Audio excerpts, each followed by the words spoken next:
pse në sytë e evropianëve, popujt aziatik, nga njëherë themi kinezët, dhe i përfshim të gjithë, na duken gjithë njësoj. A janë ata vërtet njësoj? Jo.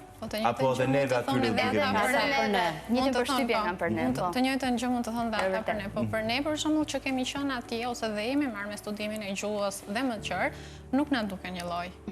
Na duken shumë të ndryshëm dhe i dalluar. Kanë ato specifikat e veta në tipare. Okej, është standarde forma e syrit në formë bajame, sikurse ne nuk e kemi në formë bajame, kemi ndryshe.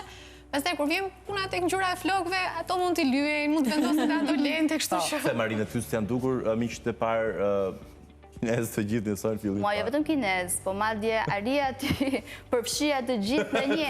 Ai mund të ishte korean, mund të ishte tajlandez, unë po prapë etiketoja, pra ti je kinez, ai thonte jo, më vjen keq, për shembull, jam nga Myanmari, jo, jam nga Vietnami. Pra në syrin ton absolutisht ata duken që njësoj, por që jo, edhe ata të njëjtën gjykim kanë dhe për ne evropianët. Sidomos për ne të zonës së Ballkanit nuk arrinin të bënin dot të ndarjes specifikisht, ndaj të gjithëve na konsideroni si një.